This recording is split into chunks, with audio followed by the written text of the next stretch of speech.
السلام عليكم. الموضوع ده فيه إن انتوا عارفين ان دي فعلا حقيقة وليها قصة.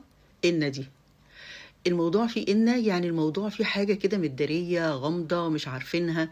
الموضوع فيه إن يعني في حاجة احنا خايفين منها، في حاجة مش طبيعية. دي لها قصة كبيرة جدا، هقول لكم عليها. كان زمان في ملك وأمير. الملك ده كان متصلب في رأيه، قراراته لازم تتنفذ، بيقول سواء بقى كان صح أو غلط، المهم محدش يراجعه، محدش يكسر كلمته. وكان في أمير شجاع، بس أمير كان عاقل وذكي وكان شجاع. المهم كان دايما بيبقى في خلاف ما بين الأمير والملك، دايما في قرارات كده الأمير ما بيوافقش عليها وما بينفذهاش. فالملك حس ان هو لا، الأمير دوت مش لازم يطول كتير معاه. بس في نفس الوقت الأمير حس إن الملك هيغدر بيه. عمل إيه؟ مشي وساب البلد. وطبعا مش قلة شجاعة منه إنه ساب البلد ومشي، لا، هو ده قوة وشجاعة، بإن هو عارف إنه ما ينفعش هما الاتنين يبقوا في مكان واحد، بما إن هو السلطان أو الملك يعني أكبر قوة في البلد. فخلاص ساب له المكان ومشي، ساب له المكان لأن القرارات بتاعتهم دايما ما كانتش بتبقى متوافقة وزي بعض.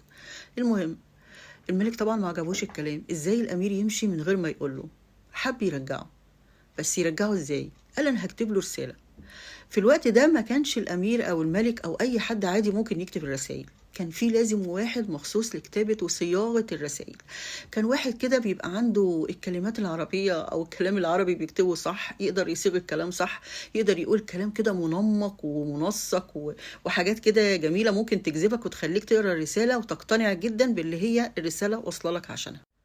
المهم الكاتب كتب الرسالة اللي الملك عايزها بمنتهى الصدق، وقال كلام كويس قوي بحيث ان هو يقنع الامير انه يرجع.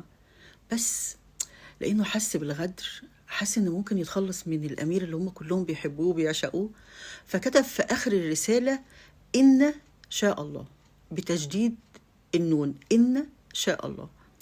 فالامير لما قرأ الرسالة وقف تحت في آخر جملة اللي هي إن شاء الله بتجديد النور.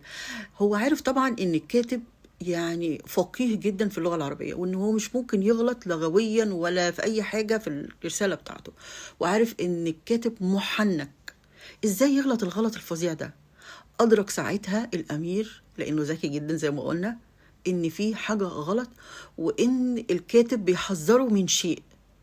وفي نفس الوقت الأمير بعت رسالة للملك برضو بيشكره جدا ان هو يعني كانت الثقة الغالية ديت ان هو عايز يرجعه تاني، وان هو مش هيقدر يرجع تاني، وان هو ممتن جدا لكلامه الحلو اللي بعته في الرسالة، بس هو مش هيقدر يرجع تاني. وعلشان يطمن الكاتب اللي بعت له الرسالة وفيها التحذير الأخير دوت ان هو فهم رسالته، كتب له ايه في الاخر برضو؟ بان المشدد فيها النون، ان الخادم المقر بالانعام، ان، علشان يفهم برضو الكاتب ان الرسالة وصلت والتحذير وصل، وان اللي هو عملها دي خلاص فهمها. يبقى ان دي ما جاتش من فراغ يا جماعة.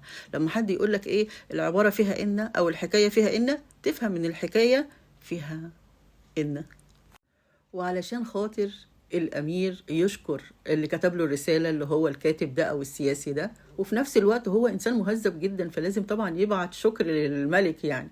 فبعت له رسالة كاتب فيها كلام حلو قوي، يعني أنا متشكر جدا لثقتك الغالية، أنا ممتن جدا إن أنت عايز إن أنا أرجع تاني وأشتغل معاك، بس أنا للأسف مش هقدر أرجع معاك، يعني مش هقدر أدي في المكان ده أكتر من اللي اديته. وفي نفس الوقت عايز يطمن الكاتب اللي بعت له الرسالة فيها التحذير بإن اللي فيها نون مشددة. عمل إيه بقى؟